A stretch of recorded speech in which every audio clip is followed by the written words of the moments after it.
계속 우리는 레위기 1장부터 5장까지의 말씀을 통하여서 이 구약의 5대 제사법, 번제, 소제, 화목제, 또 속죄제, 속건제 이 5개 제사법에 대해서 계속 살펴봤는데, 오늘부터 레위기 7장까지는요 이 5대 제사법에 대한 보충 규례 말씀이 나오고 있는 것을 우리가 살펴보게 됩니다. 특별히 이 5대 제사를 주관하는 제사장들의 사역에 대해서 보다 더 구체적으로 기록하고 있는 것을 보게 되지요.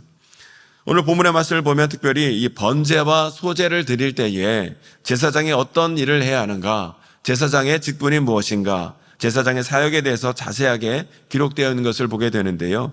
9절은 이렇게 기록되어져 있습니다. 아론과 그의 자손에게 명령하여 이르라. 번제의 규례는 이러하니라. 번제물은 아침까지 제단 위에 있는 석쇠 위에 두고 제단의 불이 그 위에서 꺼지지 않게 할 것이요 하고 말씀하고 있습니다. 번제를 드림에 있어서 제사장의 가장 중요한 역할은 번제단 위에 불이 꺼지지 않게 하는 것, 이것이 주요한 임무라는 것이지요. 이 불은요, 희생제물을 불태울 때뿐만 아니라 제물이 타지 않는 때에도 24시간 이 불이 꺼지지 않도록 철저히 관리를 해야 했다는 것이에요. 그래서 13절에도 보니까 불은 끊임이 없이 제단 위에 피워 꺼지지 않게 할지니라 하고 말씀하고 있지요. 불이 꺼지지 않게 하는 것, 이것이 번제를 행하는 제사장의 주요 임무라는 것입니다. 그러면 이 번제단의 불이 왜 꺼지지 않도록 해야 하는가 생각해 봤을 때, 번제는요 죄에 대한 속죄의 뜻이 이 번제에 담겨 있어요.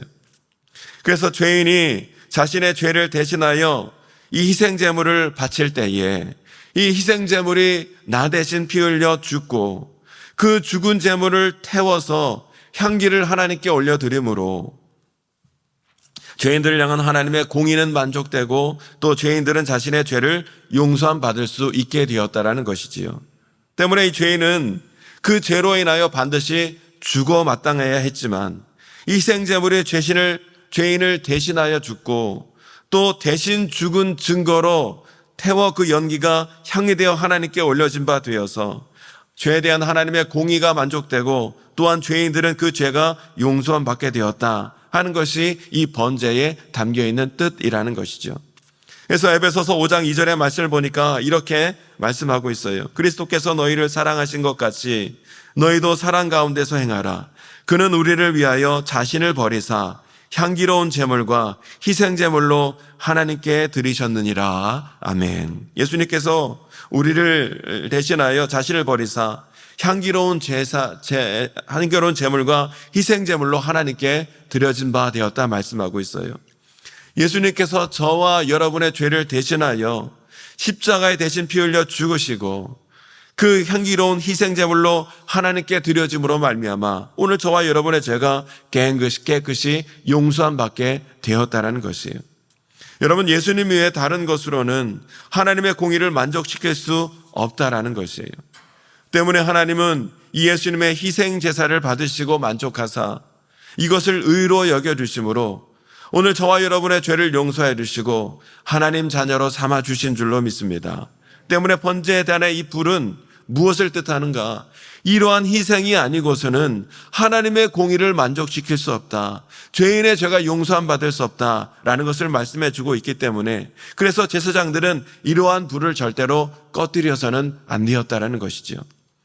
계속해서 10절로 11절의 말씀을 보면 이 번제를 드릴 때 이 제사장의 의복에 대하여 또한 이번에는 말씀해 주고 있는 것을 보게 됩니다.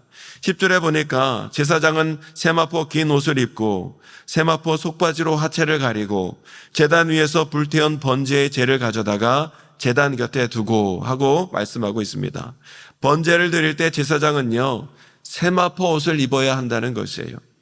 이것은 대제사장도 마찬가지였습니다.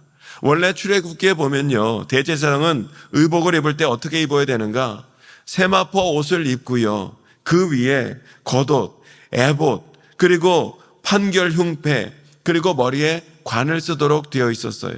그러나 이 번제를 드릴 때만큼은 제사장은 화려한 겉옷이라든지 에봇, 판결 흉패, 관 이런 거 착용하지 말고 수수하게 하얀 세마포 옷만 입어야 한다는 것이에요. 왜냐하면 이것은 예수 그리스도께서 하늘의 영광을 버리시고 우리의 죄를 대속하시기 위하여, 속죄하시기 위하여 낮아지신 것을 상징하고 있기 때문이라는 것이죠. 그래서 대제사장이 세마포 옷만 입고 번제를 드리는 것은 곧 예수 그리스도의 겸비함, 겸손함이 그 안에 그 뜻이 담겨 있다라는 것이죠. 또한 제사장은 속바지를 입어 하체를 가리라 하고 말씀하고 있습니다. 하체는요, 허리부터 넓적 다리를까지를 가리키는 말로 이 하체는 인간의 원죄를 상징하고 있는 거예요. 그래서 제사장은 이 하체를 가림으로 무엇을 나타내는가? 대제사장이신 예수 그리스도께는 원죄가 없는 분이다라는 것을 예표했다라는 것이지요. 예수님만이 우리 죄를 대신하여 속죄하실 자격이 있는 분이다라는 것을 말씀하고 있는 거예요. 여러분, 우리에게 아무리 훌륭한 스승이 있다 할지라도 그들에게는 다 원죄가 있기 때문에 그들은 남을 구원할 만한 자격과 능력이 없어요. 다른 사람을 구원할 대속자가 되기 위해서는 원죄가 없어야 하는데 원죄가 없으신 분은 오직 예수 그리스도 한 분밖에 없으신 줄로 믿습니다. 11절에 보면 제사장은 이제 번제를 다 드리고 난 이후에 이 세마포 옷을 벗고 평상복으로 갈아입은 다음에 제단 위에서 타고 남은 이 번제물의 재를 가져다가 진 바깥 정결한 곳에 두라 하고 규정하고 있어요. 왜 제사장이 번제를 드리고 난 이후에 세마포 옷을 벗고 평상복으로 갈아입은 다음에 이 진 밖으로 나가야 했을까 생각해 봤을 때 이 세마포 옷은 결코 세속에 더러워져서는 안 되었기 때문에 번제를 드리고 난 다음에는 이 세마포 옷을 반드시 평상복으로 갈아입고 진 밖으로 나가라 말씀하고 있는 거예요. 또한 여러분, 죄는요, 죽음을 상징하고 있는데 이 죄를 진 바깥 정결한 곳에 두라 하고 말씀하고 있지요. 이것은 무엇을 뜻하냐면 예수 그리스도께서 희생제물이 되사 십자가 위에 죽으시고 그 죽으신 예수님의 몸이 장차 진 바깥 정결한 곳에 놓이게 될 것이다 하는 것을 예언하고 있는 내용이었어요.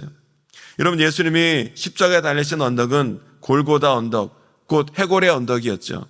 당시 십자가 처형을 받은 사람의 시신은 골고다 언덕 아래 그냥 마구잡이로 던져졌다는 거예요. 그러니 그 던져진 시체를 동물들이 와서 해하고 그랬겠지요. 그런데 예수님의 시신은 그렇게 던져진 것이 아니라 어떻게 되었어요? 아리마대 사람 요셉이 준비해 놓은 새 무덤에 장사되신 거예요. 이로써 예수님의 죽으신 몸이 진 바깥 정결한 곳에 놓이게 될 것이다라는 이 예언의 말씀이 성취된 것을 보게 됩니다. 이와 같이 번제를 드릴 때 제사장의 모든 행위와 이 모든 의복은 모두가 다 예수 그리스도를 예표하고 있는 거예요. 제사장이 희생제물을 불로 태워 드릴 때 하나님이 흠량하시고 만족하시는 것은 예수님의 희생제물을 받으시고 희생제사를 받으시고 희생제사를 드리는 사람의 죄를 용서하신다 하는 뜻이 그 가운데 담겨 있는 것을 보게 됩니다.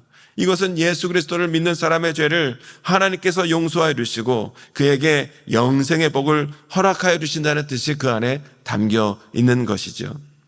계속해서 본문은 14절로 23절까지 이번에는 소제를 드릴 때의 제사장의 규례에 대한 말씀이 담겨 있습니다.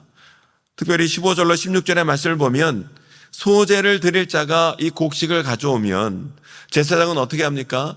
그 소제 곡식에 한 움큼을 떠서 기름과 유황과 함께 번제단 위에 불살라 하나님께 향기로운 제물이 되게 하라 하고 말씀하고 있어요. 그리고선 그 곡식의 나머지는 제사장들에게 주어 제사장들이 먹게 하라 하고 말씀하고 있습니다.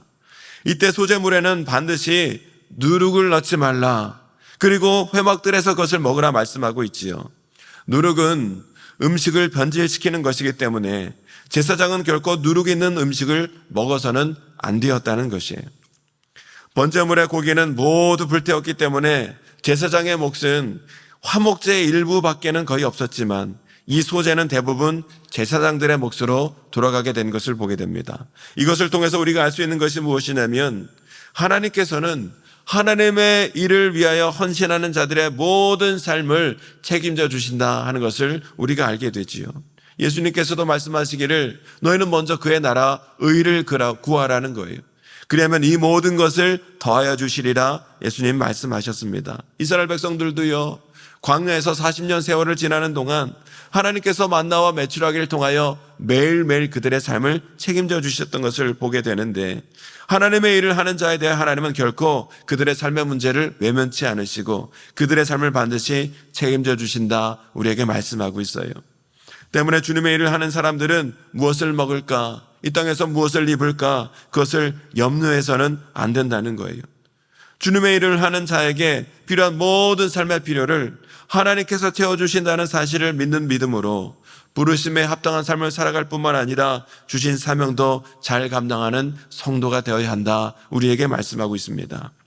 20절로 21절의 말씀은 제사장 위임식 때 드릴 소재 귤에 대해서 또한 말씀하고 있는데, 고운 가루 10분의 1 에바를 항상 드리는 소재물로 삼아서 그 절반은 아침에 드리고 절반은 저녁에 드리라 말씀하고 있습니다.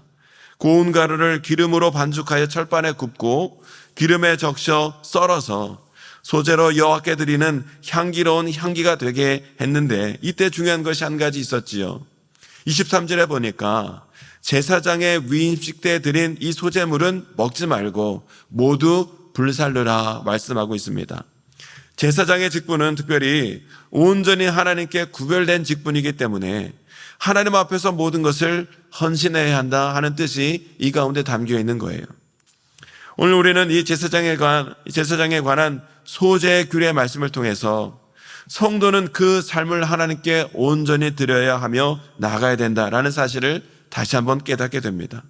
하나님은 하나님의 일에 온전히 헌신된 자를 결코 외면치 않으시고 그의 나라와 그의 의를 구하며 나가는 자에게 필요한 모든 것을 더하여 주시는 은혜를 허락하여 주신다는 것이지요. 베드로전서 2장 9절에 보면 이렇게 말씀하고 있습니다. 그러나 너희는 택하신 족속이요 왕같은 제사장들이요 거룩한 나라요 그의 소유가 된 백성이니 하고 말씀하고 있어요. 오늘 저와 여러분은 하나님 나라의 거룩한 백성이요 또한 왕같은 제사장으로 하나님께 부르심을 받은 줄로 믿습니다. 하나님 나라의 거룩한 제사장으로 부름받은 우리 성도들은 우리의 몸을 하나님이 기뻐하시는 거룩한 산제물로 드려야 하는 것이고, 그것이 우리가 하나님께 드려야 될 참된 예배라는 것이지요. 오늘 우리는 제사장을 위한 이 번제와 소재 규례를 통하여 다시 한번 자신의 전부를 드린 이 예수 그리스도의 거룩한 희생, 예수님의 십자가 은혜를 기억하는 가운데 우리도 하나님 나라의 거룩한 제사장으로서 우리의 삶을 거룩하게 하나님 앞에 드리며 참된 헌신자로 살아가는 은혜와 능력이 오늘 저와 여러분 모두에게 있게 되시기를 다시 한번 주님의 이름으로 축원합니다. 이 시간 함께 기도하기를 원합니다.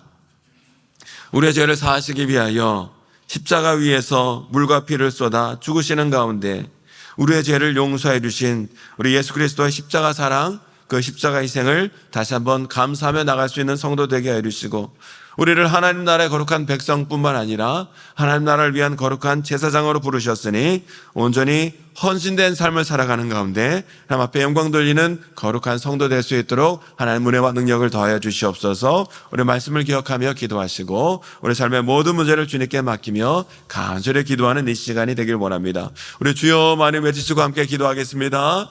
주여.